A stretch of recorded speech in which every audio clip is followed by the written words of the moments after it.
Bismillahirrahmanirrahim. Assalamualaikum warahmatullahi wabarakatuh. Sampurasun warga Jawa Barat. Hari ini kita akan diskusi di Kopi Kerja. Ngobrol produktif, bicara kerja, bicara masa depan. Dan kita akan membahas tentang bagaimana nasib 19 juta warga angkatan kerja Jawa Barat ketika kita akan menghadapi sebuah tahun-tahun di mana anak-anak muda dengan jumlah yang sangat banyak, bonus demografi. Dan paradoksnya hari ini di Jawa Barat kita melihat ada TPT, tingkat pengangguran terbuka ini masih di atas 7%. Tapi di perusahaan-perusahaan yang justru ada di Jawa Barat, di Bekasi, Karawang, Bandung, justru kewalahan ini mencari tenaga kerja yang kompeten. Jadi di hari ini kita akan berdiskusi dengan tamu yang pertama, Ibu Dr. Reni Rosida Mutmainah, MSI MKes, betul Ibu ya? Kepala BBFP Bandung. Betul ya? BBF. Ini kalau lidah orang Sunda itu agak-agak susah itu. V apa? V ya. Vokasi. Jadi, vokasi. Kepala Balai Besar Pelatihan Vokasi dan Produktivitas.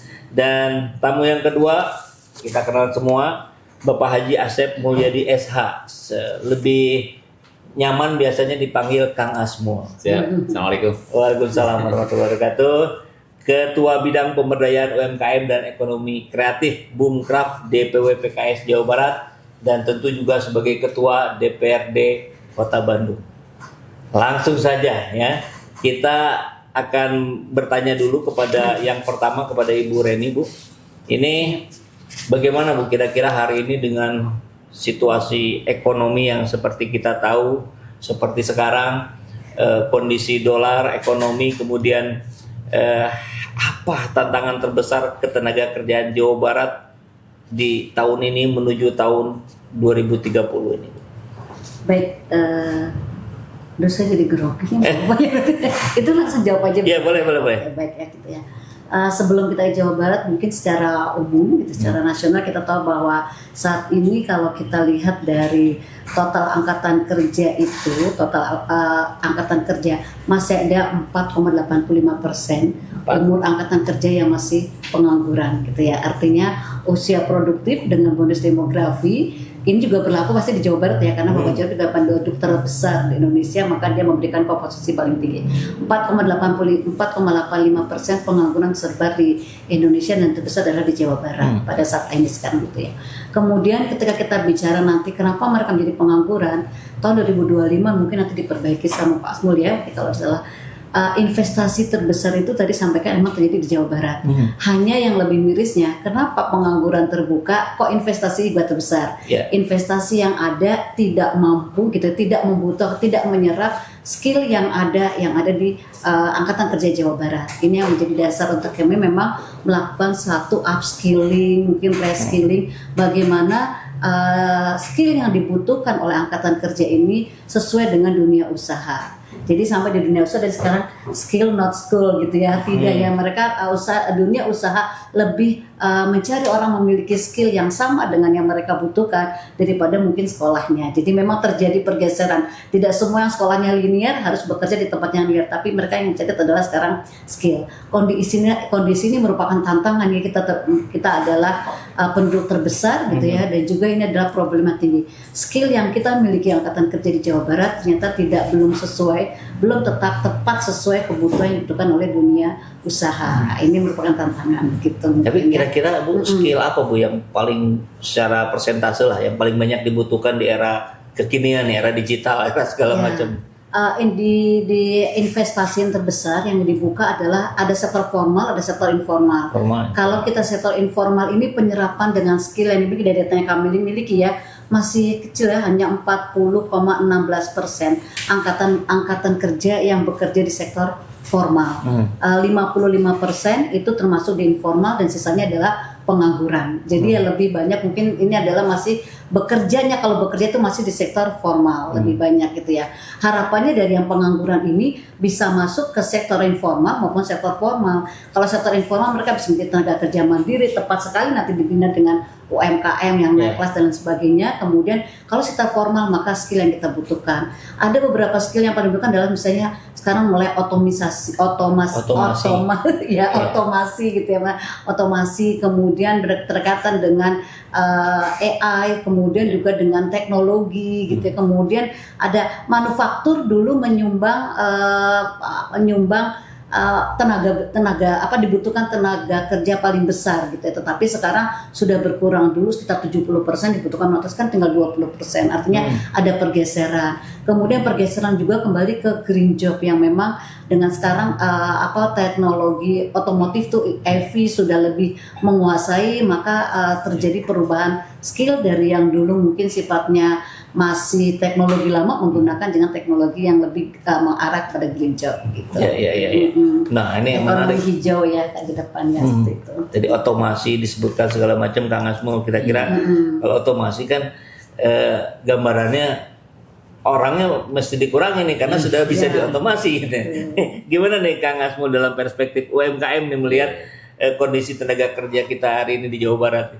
Ya, terima kasih. Betul ya tadi apa yang disampaikan oleh Bu Reni. Jadi memang kita tuh beruntung ada di Jawa Barat. Beruntung. Apalagi sekarang kita menghadapi dan mengalami namanya bonus demografi. Artinya memang jumlah masyarakat yang produktif itu jauh lebih besar. Apalagi Jawa Barat penduduk yang terbesar. Ini sangat menentukan kepada arah Indonesia sebetulnya. Nah, namun memang di samping ini peluang ya buat teman-teman di Jawa Barat, tapi sekaligus juga tantangan. Nah ini. Ya, dan kita tahu hari ini memang anak-anak muda ini sudah agak berbeda ya dengan generasi-generasi sebelumnya. Hari ini anak-anak muda tuh bukan sekedar mereka mencari pekerjaan, tapi mereka sudah mulai mencari peluang-peluang yang bukan dia bekerja di orang lain, tapi mencari juga peluang-peluang yang bisa justru melahirkan merekrut atau mengambil pekerja-pekerja baru. Berarti menciptakan lapangan kerja baru. Ini kan cukup bagus. Hanya saja memang masih banyaklah tantangan di sana sini, dan disinilah tugas pemerintah sebetulnya. Bagaimana pemerintah menciptakan ekosistem supaya peluang-peluang mereka untuk mengedepankan peluang ya tadi, bagaimana mengedepankan usaha mikro kecil dan menengah itu bisa terus-menerus disupport oleh pemerintah sehingga potensi bisa terus dikembangkan di masa yang akan datang. Kira-kira supportnya Kang dalam bentuk apa? Hari ini saya lihat dengan memperbanyak ya pelatihan, vokasi dan sebagainya, karena di Jawa Barat saya perhatikan memang banyak mereka mengembangkan bidang fashion misalnya, kemudian kuliner. Ini kan potensi. Hanya saja memang tidak sedikit dari teman-teman ini mereka juga harus didorong terkait dengan merubah mindset mereka. Dan tentu saja berbeda ya, yang namanya mengembangkan bisnis itu berbeda dengan bidang lain. Karena mengembangkan bisnis itu kan pasti dia panjang, kemudian berliku, tantangannya banyak, sehingga mereka juga harus dirubah mindsetnya bahwa peluang di dunia bisnis sebetulnya sangat terbuka lebar. Berbeda dengan masuk dunia kerja itu kadang-kadang mohon maaf ya, beberapa daerah itu dia membuka lapangan pekerjaan, job fair, kemudian yang antrinya banyak banget gitu. Iya. Itu kan banyak banget. Artinya menunjukkan bahwa peluang untuk kerja dan orang yang akan memasuki dunia kerja itu tidak sebanding. Nah ini kan harus dibuka ruang keran lain untuk teman-teman juga membuka tadi lapangan kerja baru yang bisa mendapatkan justru menciptakan lapangan kerja baru. Hanya saja memang mereka perlu dilatih, perlu diajarkan, perlu dibuat juga ekosistemnya, sehingga harapan mereka anak-anak muda ini bisa terus berkembang di masa yang akan datang. Iya. Dan yang melakukan itu kan juga salah satunya di Balai Kerja Ibu ya, Bu Reni, bahwa tapi jadi peran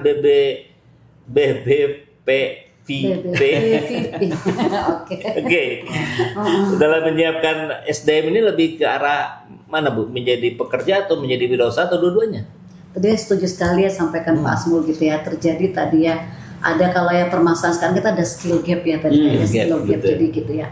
Kalau memang tadi kan memang benar ya, lapangan yang paling susah ditemukan anak muda itu ya sekarang adalah lapangan pekerjaan gitu ya. Lapangan yang lain mungkin bisa, tapi lapangan pekerjaan ini tidak semua orang bisa menemukan. Akhirnya ketika kita bisa temukan, ya solusinya adalah tadi informal atau mungkin mereka adalah mandiri gitu ya, menciptakan lapangan mandiri. Terjadinya skill gap ini kan artinya kompetensi yang dimiliki oleh angkatan kerja itu tidak sesuai dengan dibutuhkan di dunia usaha, dan ini akan menjadi sebuah permasalahan isu strategis nasional juga ya, yang merupakan akan mempengaruhi produktivitas nanti, daya saing ekonomi, bahkan mungkin masa depan ekonomi Indonesia juga akan dipengaruhi oleh skill gap ini. Maka salah satu program di Kemenaker ini adalah bagaimana mengecilkan gap tadi skill itu dengan meningkatkan kompetensi pada angkatan kerja. Kita membuka banyak sekali gitu ya pendidikan vokasi, bahkan di Kemenaker itu punya 25 balai latihan kerja dan ini tuh salah satunya Ibu tuh yang ya, kalau kami kan ada balai besar, itu ada 6 balai besar di Indonesia, salah satunya adalah BPPP Bandung, dan BPPP merupakan balai terbesar dan tertua di Kemenaker gitu, karena didirikan tahun 1952 gitu. Oh, yang kedua tertua setelah di Surakarta tahun 49. Kalau melihat seperti itu kan Indonesia sejak awal sudah memikirkan ya bagaimana menyiapkan menyiapkan kompetensi skill untuk angkatan kerja, sampai baru merdeka saja yang dibangun dulu adalah selain sekolah juga adalah balai latihan kerja yang ketika berubah menjadi BPPP gitu ya, seperti vokasi dan produktivitas. Kami juga menyiapkan banyak sekali, kita mencoba mempertemukan antara di Talent Innovation Hub ini, kita mempertemukan antara dunia kerja atau mungkin ya industri, kemudian inovasi-inovasi kita pertemukan dengan talent-talent yang ada. Kita merupakan satu ada wadahnya gitu, wadah kita temukan, maka terjadi sebuah ekosistem yang memang nanti berkesinambungan gitu ya, antara talent itu bisa langsung bertemu dengan ada inovasi, bertemu dengan dunia usaha, tercipta kebutuhan dunia usaha, disambut oleh disambut oleh BPPP, disiapkan talentnya, maka ini akan menjadi sebuah lingkaran arus gitu ya, mainstream yang misalnya langsung terjadi begitu kita latih langsung ditempatkan. Maka kita 80% pekerja anak-anak mungkin yang dilatih kita tuh kita sudah tempatkan di dunia usaha gitu. Jadi luar biasa kemarin diundang terakhir di sini tanggal 24 Mei kita ada itu, setelah itu banyak sekali mungkin yang yang menghubungi kita ya, banyak yang bertanya kemudian mencari apa yang bisa dilatih untuk kami gitu ya.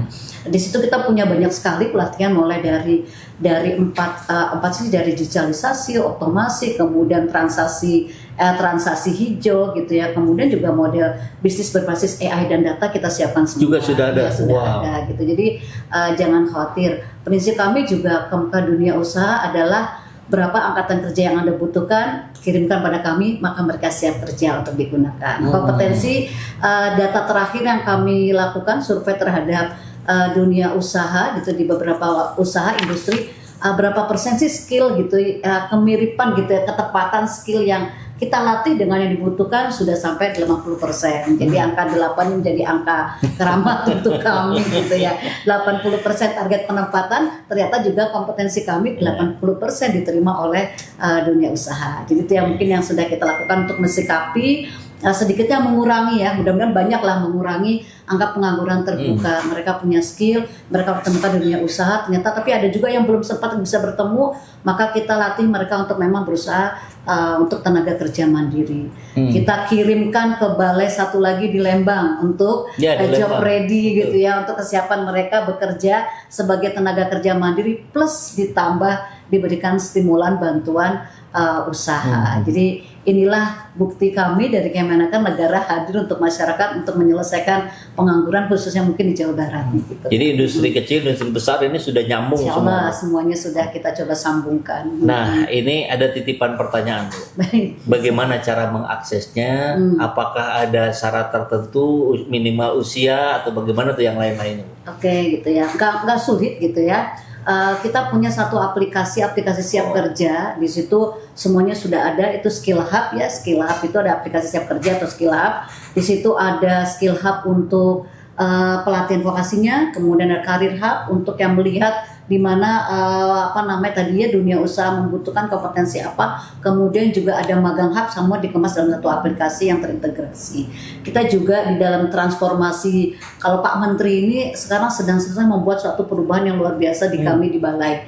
Dulu kami namanya BLK Pak dulu ya, kemudian kita bertransformasi menjadi Badan Balai Besar Pelatihan dan Vokasi dan Produktivitas gitu ya. Jadi ada transformasi yang dilakukan, sekarang bertransformasi lagi bahwa berharap balai BPVP ini menjadi sebuah mini kampus. Kalau menjadi mini kampus, vibes-nya tuh vibe kampus. Orang datang kepada kita, maka masalahnya mudah-mudahan bisa keluar dengan ke balai sudah menyelesaikan masalah, khususnya adalah di ketenaga kerjaan.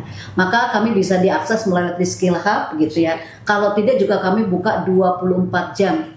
Tapi pintunya hanya pada jam-jam kerja saja dibuka ya. Satpam dibuka 24 jam, tapi pelayanan mungkin pada jam kerja kita bisa lakukan bantu secara offline gitu ya, maupun nanti kita daftarkan secara online. Kenapa kita tetap utamakan online, pendaftaran online? Ini menjadi wajah kita untuk menuntut kita untuk transparansi di dalam pemilihan calon peserta gitu, seperti itu. Jadi datang ke kami atau mungkin ke balai-balai yang ada di 25 balai kami, kemudian di UPTD juga bisa. Di UPTD kalau di Balai Besar Bandung ini punya 25 10 UPTD, di bawahnya 400 balai BLKK dan 402 LPKS. Itu mitra kami, nanti kami bisa latih mereka di sana gitu ya. Jadi ini luar biasa. Kemudian dari situ nanti ikut pelatihan, nanti bisa memilih program pelatihan apa yang tersedia gitu ya.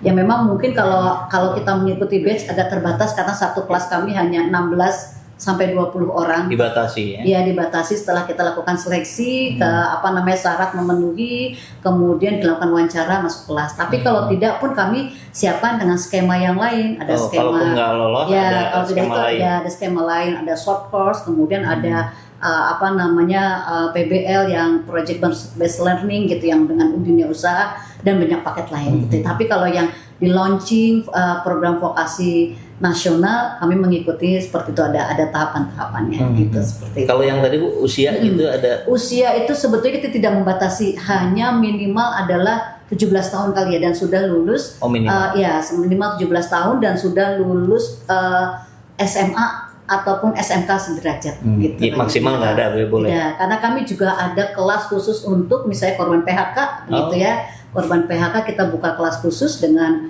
kemudian ada kelas difabel yang kita tidak batasi umur dan juga untuk lansia. Jadi memang tidak ada batasan umur, tapi kita hanya di bawah 17. Kami takut kena undang-undang mempekerjakan anak di bawah umur. Kalau memang nanti di bawah 18 kita latih mereka, kemudian kita langsung tempatkan gitu Pak.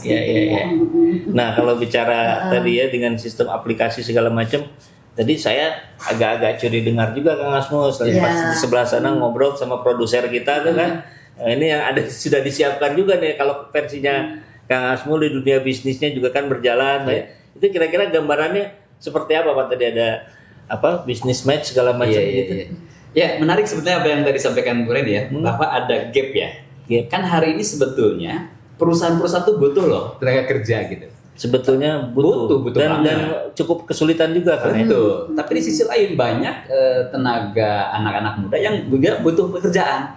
Ini kan seringkali nggak match gitu, nggak ketemu. Artinya dengan adanya balai besar ya tadi pelatihan vokasi dan produktivitas, justru ini menjadi jembatan menurut saya. Bahkan ini pemerintah itu pentingnya di pemerintah menyatukan menjadi stimulan agar ketemu antara perusahaan yang membutuhkan tenaga kerja yang produktif, yang skillnya bagus, yang mumpuni, dan juga teman-teman yang mungkin mereka kan ada yang dari SMK, dari SMA, mungkin juga perguruan tinggi, belum tentu juga bisa langsung nyambung dengan perusahaan yang ada. Perlu ada penyesuaian. Nah, disinilah peran bagaimana pemerintah agar teman-teman yang memang sudah lulus kuliah atau lulus sekolah itu mereka bukan sekedar lulus, tapi betul-betul siap kerja dan dibutuhkan oleh perusahaan itu. Nah, memang kalau di dunia bisnis hampir mirip sebetulnya ya. Cuman memang di dunia bisnis ini tentu saja tantangannya lebih besar karena dia harus mikir sendiri, dia harus merancang sendiri, dia juga harus menciptakan kreativitas sendiri, sehingga memang dibutuhkan mental yang sangat kuat. Makanya hari-hari ini seringkali memang tantangan di dunia bisnis ya, di teman-teman yang akan melakukan usaha. Seringkali saya bilang, ya sih pengen katanya Pak Asmul usaha, tapi modalnya di mana? Standarnya itu ya. Itu kan keluar terlalu, standar. mohon maaf ya, sebetulnya itu seperti klasik, tapi itu sebetulnya mindset yang kurang tepat. Jadi belum apa-apa dia udah mikir modal, padahal modal itu tidak harus selalu uang. Betul sih, uang itu menjadi segalanya, tapi uang itu bisa datang sendirinya ketika ada faktor-faktor lain yang bisa mempengaruhi. Ya, kalau saya selalu menyampaikan ke teman-teman, modal itu dalam bisnis bisa keberanian, modal itu bisa jaringan, modal itu bisa integritas. Kalau sudah punya 3 ini nih, punya integritas, punya keberanian, punya jaringan, duit datang. Karena belum apa-apa udah mikir modal, orang dikasih modal duit, kalau tidak punya integritas, habis juga duitnya gitu loh. Nggak jalan juga usahanya. Nah, kayaknya ini bagus ya, pemerintah sudah membuat program cukup baik, hanya saja memang jangkauannya mungkin perlu diperluas. Saya yakin tadi Bu Rini di Bandung, di Jawa Barat berapa Bu Rini? Di Jawa Barat balai besar ada 3. Ada 3 misalnya. Mungkin ke depan perlu juga dibuat kemitraan misalnya supaya teman-teman juga bisa mempercepat ya program ini bisa di copy paste kepada komunitas-komunitas untuk juga menciptakan teman-teman anak muda yang siap kerja maupun juga siap untuk berwirausaha. Kemitraan dengan sektor swasta maksudnya kan? Sektor swasta. Di sektor swasta bisa melakukan seperti yang dilakukan oleh balai pelatihan. Dan hari ini kan orang untuk belajar tidak harus di gedung. Orang dengan simpel sekarang itu sangat mudah bisa ya di ruang-ruang mungkin di kafe di mana orang bisa belajar gitu, sharing antar kita gitu. Baik. Nah kalau begitu sebetulnya potensinya besar ya di Jawa Barat nih kalau kita lakukan dengan cara-cara seperti yang aku sampaikan barusan. Besar banget karena tadi kita beruntung Jawa Barat ini penduduknya sangat besar dengan bonus demografi tentu saja anak-anak sudah cukup besar. Belum lagi potensi dunia kerja juga hari ini bukan sekedar di sektor pariwisata tapi juga ada di sektor pertanian, kemudian tentu saja bidang fashion, bidang kuliner itu banyak sekali. Artinya apa? Anak-anak muda, ketika memang anak muda ini memiliki mindset yang besar, yang kuat, bahwa setiap orang layak sukses, bisa sukses, sebetulnya mestinya di Jawa Barat itu nggak susah untuk cari kerja, gitu. Dan kita harus membuka mindset bahwa kerja itu tidak harus selalu kerja di orang. Apa aja kita lakukan, yang paling penting tentu saja halal dan menghasilkan. Dan kerja gak menghasilkan capek. Jadi, kaitan Kang Asmul kira-kira dalam membidani bidang ini ya boom craft kira-kira apa saja program yang katakanlah program unggulannya begitu. Kalau kami simple mikirnya karena gini, kan teman-teman ini dia mau kerja tapi ruang lingkup untuk masuk pekerjaan terbatas. Akhirnya dia membuka ruang lain, yaitu membuka untuk mengembangkan wirausaha. Ketika mengembangkan wirausaha, mungkin bisa jadi orang tadi perlu dilatih mindsetnya, keberaniannya, kemudian motivasinya, mentalnya. Kan mentalnya tuh harus siap jatuh bangun kalau untuk bisnis begitu ya. Dan harus siap tidak digaji kalau ke bisnis. Kalau karyawan kan mungkin bisa jadi tanggal 1 gajian lagi nanti ya, walaupun anggaplah tidak besar tapi ada terus gitu. Tapi kalau jadi wirausaha kan bukan kita nunggu gaji, tapi justru mikir gimana ngegaji orang. Oh itu kan mikirnya luar biasa, cepat ubanan tuh. Uban ini juga dari itu Kang, mikir itu ya. Nah, ketika sudah ada mindset untuk melakukan pengembangan usaha dan sebagainya, bisa jadi teman-teman mungkin ada yang keidean bikin produk dan jasa. Tapi produk dan jasa ini belum tersegmen atau dia belum terbiasa atau belum memiliki kapasitas untuk mengembangkan usahanya. Nah, oleh kami di DPPKS itu dibantu dengan melakukan program namanya inkubator bisnis. Karena berdasarkan pengalaman memang bisnis ini kan tidak cukup hanya dipelajari, tapi harus dipraktekkan. Seperti renang, Kak. Kalau renang itu ya katanya kalau renang tangan kanan ke depan, kemudian kaki direngangkan.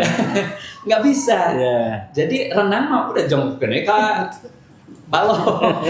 Ya kok kecopokan nanti bisa sendiri. Nah, bisnis juga begitu. Artinya bisnis itu harus praktek. Nah, hanya saja memang dalam praktik ini kan kita tidak mau kita orang terjatuh. Orang sudah tahu jatuh ke jalan situ, diulangi lagi. Jangan. Makanya oleh kami, bagi teman-teman yang sudah punya produk dan jasa, kita coba melakukan program namanya inkubator bisnis. Jadi mereka selama 6 bulan didampingi, dikasih wawasan terkait dengan mindsetnya, diajarin cara memiliki produk dan jasa yang baik. Kemudian diajarin cara membuat segmentasi pasar yang benar, membuat karakteristik produk dan jasa, sampai diajarin pelatihan keuangannya, sampai dia naik kelas bisnisnya. Itu bagi teman-teman yang sudah punya produk dan jasa. Cuman kan gini, tidak semua orang punya produk dan jasa, tapi dia pengen punya duit. Udah, kita ajarin lagi apa? Kita ajarilah namanya Akademi Affiliate Marketing. Cukup jadi affiliate marketing atas produk dan jasa orang lain. Jadi mau punya produk, mau tidak, jangan khawatir. Yang paling penting ayah kadaek untuk bisa menghasilkan dan ingin sukses. Insya Allah kita dibantu oleh PKS. Oke, jadi dua program ini berkaitan atau berjalan masing-masing? Paralel. Beda segmen tadi. Jadi kalau yang inkubator bisnis buat teman-teman yang sudah punya produk dan jasa, kalau yang affiliate marketing buat teman-teman yang belum punya produk dan jasa. Ya, produknya pakai yang program setelah itu. Punya produk dan Wah, jasa. luar biasa. Nah, tapi menarik Bu, usulan dari Kang Asmo. Ini memungkinkankah dimitrakan gitu dengan Balai Pelatihan Advokasi? Pasti gitu ya. Pasti ya, bukan sangat memungkinkan. Ini yang kita tunggu ya, sebuah kolaborasi. Kami itu kan ketika kita menyelesaikan sebuah permasalahan, semua tidak pemerintah pun maupun juga kita nggak mungkin bisa sendiri. Ada kolaborasi, kan ada pentahelix yang harus kita gerakkan gitu ya. Kami di pemerintahan, di komunitas, dunia usaha, kemudian media gitu, akademisi, semua kita bergerak sesuai dengan langkahnya menyatu. Jadi tidak mungkin kita berjalan masing-masing. Mungkin di tadi Bunkraf itu punya program, tetapi kan pasti ada keterbatasan. Kami juga punya sumber daya. Tapi kalau kita nanti kita kolaborasikan, ini kan akan menjadi sebuah kesempurnaan yang mungkin lebih baik gitu ya, dibandingkan sebelumnya. Kalau di balai itu kan kita punya ada 4 produk sebenarnya. Ada pusat pelatihan vokasi, kemudian Talent and Innovation Hub tadi itunya. Nah, kita nanti akan bisa masuk di kolaborasi di Talent and Innovation Hub. Kita mempertemukan antara ide-ide inovasi bisnis gitu ya dengan stakeholdernya. Jadi kalau memang tidak semua tertampung di Bunkraf, serahkan kepada kami gitu ya. Kami juga bisa punya program itu, atau mungkin tadi kita bagi peran di mana mungkin ada keterbatasan di kita mencari peserta, pada sumber dayanya sudah ada, maka kirimkan kepada kami, kita lakukan. Kemudian ditemukan di mitranya di mana, bisnisnya, UMKM-nya apa, kami punya sumber daya untuk memang melatihnya gitu ya. Maka kita latih, kita tingkatkan. Kalau di Bunkraf tadi mungkin hanya mampu melatih mungkin hanya ratusan, mungkin dengan tambahan kami bisa ribuan. Kota kami banyak loh, Pak Menteri itu luar biasa ya, konsen menyelesaikan dengan melalui vokasi, magang dan vokasi menjadi unggulan. Kemudian didukung Pak Presiden, kami mendapatkan dukungan kuota untuk penambahan pelatihan ini luar biasa untuk Jawa Barat. Jadi manfaatkan kami, kita bangun ya, kita bangun kemitraan gitu, kita saling berkolaborasi, maka akan mungkin menyelesaikan permasalahan kita gitu. Jadi setelah podcast ini kita langsung tekan MOU ya. Kita ngopi dulu Bu, ngopi dulu Kang Asmo. Bismillah. Dari tadi sepertinya belum ditunggu ini kopinya ya. Alhamdulillah.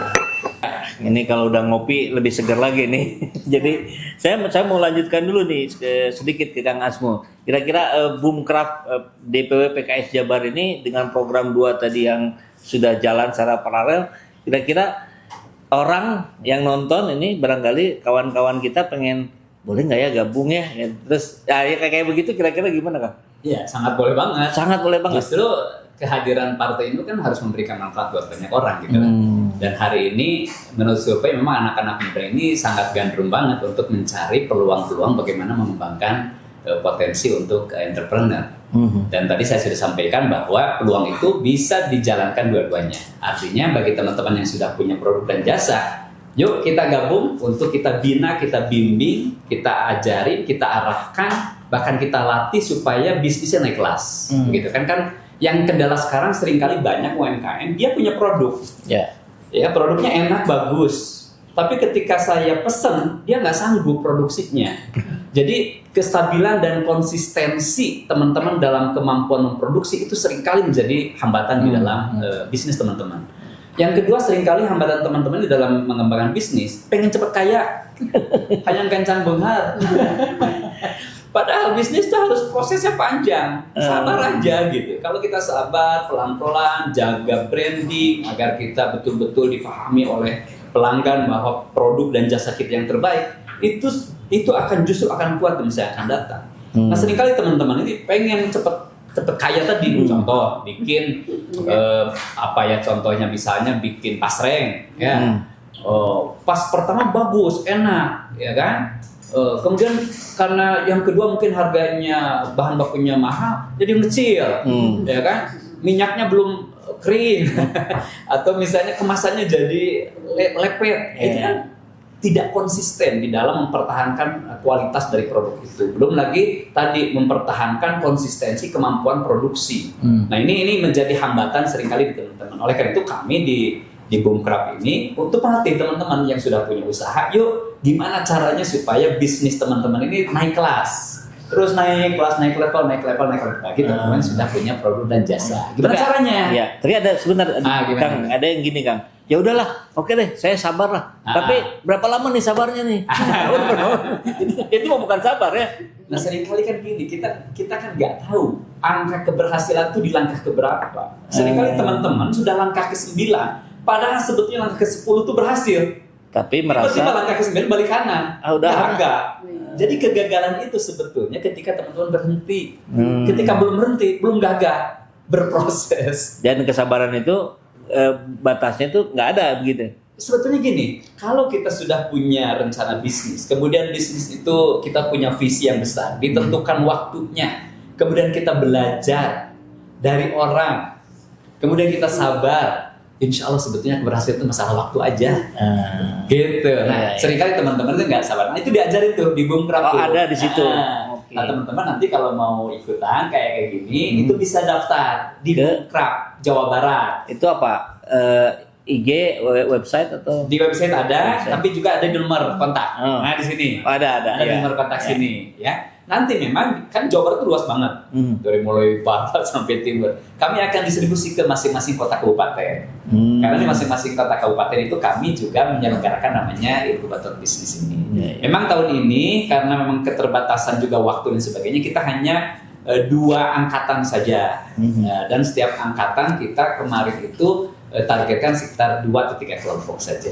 Ya, ini bagian kami lah PKS untuk memberikan kontribusi buat bangsa dan negara aja. Jadi Boomcraft DPW PKS ini bukan internal untuk kader PKS, bukan? Untuk masyarakat. Untuk masyarakat justru. Asal memenuhi syaratnya. Oke. Karena yang kami latih untuk di di inkubator bisnis ini memang teman-teman yang sudah punya omset. Nah, nanti bagi teman-teman yang belum punya omset tertentu, ada lagi bagiannya. Nah, kami untuk tahun ini memang mentargetkan untuk teman-teman yang sudah punya omset tertentu. Nanti ada syarat-syaratnya di sini. Oke, baik. Kira-kira Bu Reni ada tanggapan nih dengan aktivitas yang dilakukan di DPW PKS? Saya agak terkesan ya, agak speechless gitu. Jadi tadi yang menarik sekali tadi ya, usaha itu harus sabar. Titik ke-10 berhasil, titik 9 tuh pada balik. Dan itu banyak sekali ya Pak ya, hampir banyak sekali mungkin itu juga yang dialami oleh para peserta pelatihan kita ya. Sedikit lagi menuju kesuksesan, keberhasilan, mungkin tidak sabar kembali gitu ya. Artinya kalau tadi dari Boomcraft itu membuat satu program, ide ini adalah ide yang luar biasa, bisa kita kolaboratif dengan pemerintah gitu ya. Bukan bermaksud mengecilkan seperti apa ya, pasti ada keterbatasan ya kalau di komunitas, pengusaha. Kami punya sumber daya juga yang mungkin bisa dimanfaatkan, kita bisa berkolaboratif. Kalau sekarang hadir bicara dengan PKS, bukan berarti hanya BPP PKS ya, tapi kita juga membuka semua ruang untuk siapa saja yang bisa bermitra. Yang penting kita punya tujuan yang sama, yaitu menyelesaikan permasalahan bangsa gitu ya, menyelesaikan tadi pengangguran, dan juga memberikan kesempatan pada angkatan kerja mereka bisa berlatih dan lebih meningkatkan kualitas hidupnya. Pak, kalau di Boomcraft itu tadi punya inkubator bisnis, kami pun punya klinik produktivitas untuk tenaga kerja gitu lah. Jadi bisa dikolaborasikan ini nanti gitu ya. Jadi kami juga bisa melakukan coaching gitu ya, kemudian melakukan teaching factory gitu ya, pelatihan sertifikasi. Ini bagian dari memang kita melakukan tadi ya inkubator bisnisnya, hanya mungkin belum sampai sepanjang yang dilakukan oleh Bundcraft gitu. Nah, ini kan bukan sebuah yang bisa kita kolaborasikan. Artinya adalah kembali lagi bahwa kami tidak bisa berjalan sendiri, pemerintah tidak bisa berjalan sendiri, komunitas pun gitu ya, mungkin perlu dukungan pemerintah yang memiliki sumber daya lebih banyak. Maka hadirlah kita untuk saling berkolaborasi dengan sistem Pentahelix, maka hasil kita akan luar biasa. Amin. Jadi barangkali kata kuncinya kolaborasi, sinergitas begitu Bu ya. Nah, apalagi ketika menghadapi tantangan di depan buat Bu Reni dan Kang Asmo, kira-kira ini kita bicara tren industri hijau ya. Kemudian ekonomi digital, AI dan sebagainya lah. Nah, kira-kira sektor mana yang akan menjadi lapangan kerja terbesar nih ke depan, mungkin dari Bu Reni dulu. Ya oke, saya lihat ya, kalau lihat di datanya ini kan ada ini ya, lapangan pekerjaan. Sebentar, ini ada 4 tadi ya, fenomena yang makin kuat untuk lapangan pekerjaan cari di digitalisasi. Jadi bagaimana mungkin kebutuhan keterampilan digital yang semakin meningkat. Gitu. Artinya kalau dulu semuanya kan sudah digitalisasikan, maka skill untuk melakukan digitalisasi menjadi sesuatu yang masih dibutuhkan. Gitu. Kemudian otomasi gitu ya, pekerjaan rutin tergantikan oleh mesin yang lebih kompleks gitu ya. Ini juga menjadi kebutuhan masih tinggi. Yang paling tinggi transisi hijau ya. Bagaimana mungkin ekonominya dan berkelanjutan yang terus meningkat kebutuhannya. Ada EV, kemudian ada, kalau di balai kami itu yang paling banyak ya pelatih dan banyak diterima penempatan itu panel surya gitu ya, kemudian yang diubah menjadi energi yang lain gitu. Kemudian kita sudah punya teknologinya, dari panel surya diubah menjadi SPKLU gitu ya, SPKLS gitu ya. Jadi itu lebih menjadi teknologi yang dibutuhkan gitu ya. Nanti dibuat kecil, ditaruh di pos ojek atau apa gitu kan, seperti itu dari panel surya. Itu sudah buat kita bantu, segala macam. Dan itu kan sederhana, sederhana betul. tapi bisa membuka satu lapangan pekerjaan yang baru. Kemudian juga tadi semakin banyak orang menggunakan EV gitu ya, mobil listrik, motor listrik, maka kebutuhan tenaga teknis untuk perbaikan tuh semakin banyak. Kemarin kami bekerja sama dengan persatuan bengkel-bengkel kecil gitu dengan listrik. Mereka membutuhkan banyak pekerjaan. Kita latih, mereka ditempatkan. Nah, nanti mereka ada ini ya, bisa juga lama-lama mereka secara mandiri membuka bengkelnya sendiri gitu, seperti itu. Itu yang kebutuhannya besar Bu ya. Kalau peminatnya besar juga nggak? Peminatnya banyak gitu ya. Cuman nanti kapasitas kita tadi ya masih peminatnya banyak. Cuman nanti kemarin tuh masih kita baru hanya beberapa kelas kita bisa laksanakan. Karena kita mendistribusikan, mereka akan ditempatkan ya, mungkin sebagiannya nanti sama Kang Asmul itu seperti itu ya. Yang menarik itu ya, kemarin tuh ya teman-teman tuh bikin sama usaha itu seperti dari panel surya, kita bantu buat. Nah, ini kan sederhana, cukup murah. Kemudian mereka bikin SPKLU gitu ya, sedikit-sedikit dicas ditaruh di jalan, itu bisa menambah ekonomi mereka. Barangkali itu ya UMKM menuju ekonomi hijau mungkin ya, seperti itu. Kalau dari PKS kira-kira bagaimana Kang Asmo melihat menyikapi pengembangan tren seperti ini? Kan dunia sekarang beda ya, ini cepat banget perkembangan teknologi dengan cepat, kemudian digital, AI dan sebagainya, sehingga memang teman-teman pelaku usaha ya, yang teman-teman mau masuk dunia, baik itu dunia kerja maupun dunia entrepreneur, mau tidak mau memang harus menyesuaikan.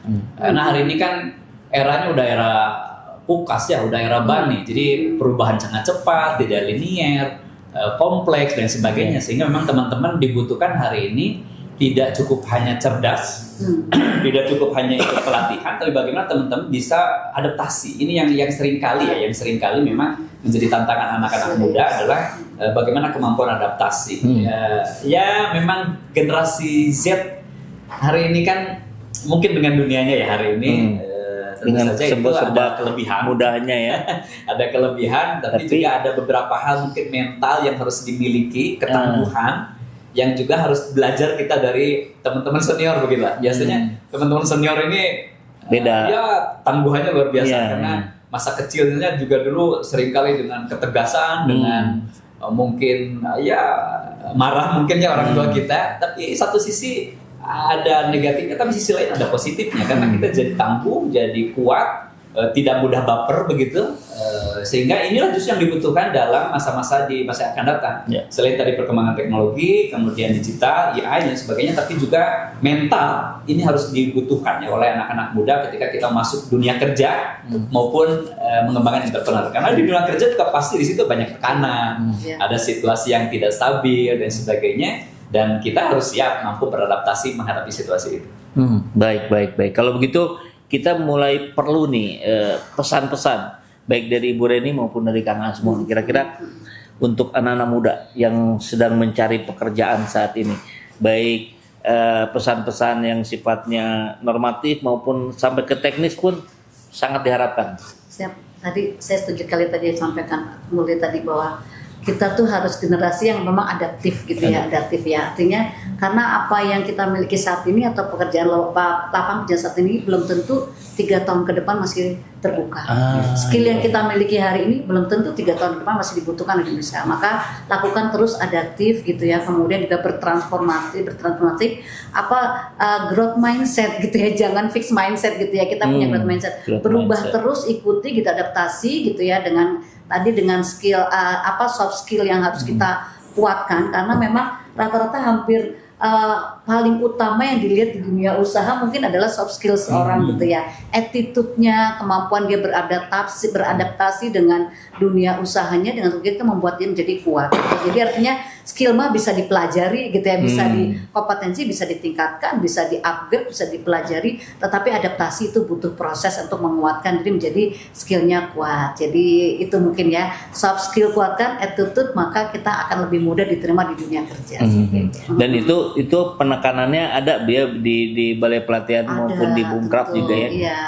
Kalau ini yang lebih ke teknis Bu, kira-kira kalau teman-teman ini pengen tahu program detailnya atau kemana tuh Bu dengan balai? Kalau datang secara langsung datang ke BPPP Bandung gitu ya, Balai Besar Pelatihan Vokasi dan Produktivitas Bandung di Jalan Gatot Subroto nomor 170. Jadi kalau lagi main ke TSM, kan di TSM belanja tuh ya. Nah, cari duitnya belajar, cari skillnya di BPPP Bandung di depan. Di seberangnya Bu ya. Di seberangnya banyak jenis pelatihan kita siapkan gitu ya, ada juga coaching gitu ya. Kemudian juga untuk melatih memang jadi wirausaha mandiri gitu. Selama jam kerja terbuka untuk siapapun. Selama jam kerja terbuka. Nanti kalau udah pelatihan juga, kalau memang teman-teman berada dari jauh, nanti kita juga menyiapkan boarding untuk teman-teman yang pelatihan tanpa pungut biaya. Semua yang dilakukan di BPPP adalah kita lakukan secara gratis karena pemerintah hadir atau negara hadir untuk masyarakat untuk mengurangi angka pengangguran seperti itu. Tapi ada yang ngakalin nggak Bu? Itu yang oknum-oknum gitu yang? Insya Allah saya jamin nggak ada. Kalau ada laporkan segera ke Bu Reni. Insya Allah tidak ada lagi seperti itu. Baik, kalau untuk Kang Asmul kira-kira Kang pesan untuk anak-anak muda yang ingin mulai usaha tapi terkendala modal, pengalaman, jaringan. Kalau tadi kan disampaikan modal mah yang penting ada jaringan gitu. Nah ini jaringan juga nggak ada, ini nggak ada. Gimana Kang? Ya buat anak-anak muda Jawa Barat ya, munculkan kepercayaan diri. Kemudian lupakan masa lalu kita, latar belakang kita, terlepaslah kita mau orang dari daerah mana, latar belakang orang tua seperti apa, kemudian tingkat pendidikan lulusan apa, itu lupakan. Tapi kita yakini bahwa setiap orang itu layak sukses. Dan mulailah kita, jangan takut untuk memulai. Karena justru orang-orang besar itu adalah dia dimulai dari keberanian untuk melangkah. Karena ketika kita melangkah, nanti Allah akan bukan langkah-langkah kemudahan untuk berikutnya.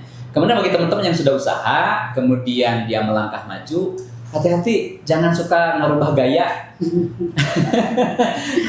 Baru dapat duit sedikit, gayanya udah petantang-petanteng gitu kan. Akhirnya menghambur-hamburkan uang. Jadi ketika membangun bisnis itu, maka modal itu terus dia diputarkan lebih sampai dia betul-betul stabil. Baru setelah itu kita nikmati sebagiannya saja. Ya kalau saya biasanya nikmati cukuplah 20% dari bisnis itu kita nikmati. Selebihnya kita putarnya ke modal. Oke, itu kata kunci dari Kang Asmul, 80% diputerin lagi, 20% dinikmati. Dan kalau dari Bu Reni itu jangan kebaliknya ya.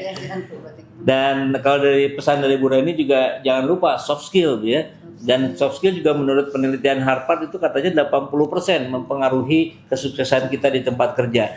Jadi angka 8 ini memang menarik dari Bu Reni, dari Kang Asmo itu 8 dari tadi. Ada apa dengan angka 8? Baik, alhamdulillah kita bisa diskusi dengan sangat menyenangkan, menarik, dapat sisi-sisi yang bisa dikolaborasikan karena itu menjadi kunci barangkali Kang ya Bu, untuk ke depan bagaimana ada sinergitas pentahelix terutama dari pemerintah, dari komunitas, media dan akademisi dan yang lain-lainnya sehingga masa depan bisa kita jalani dengan jauh lebih optimis kalau kata Kang Asmo tadi. Yang penting pede dulu gitu ya, kemudian bekali dengan kemampuan-kemampuan yang lainnya. Baik. Untuk itu, terima kasih saya ucapkan kepada Ibu Dr. Reni, kepada Kang Asmo, saya Saiful Jaman. Sampai bertemu lagi di episode berikutnya. Assalamualaikum warahmatullahi wabarakatuh. Waalaikumsalam.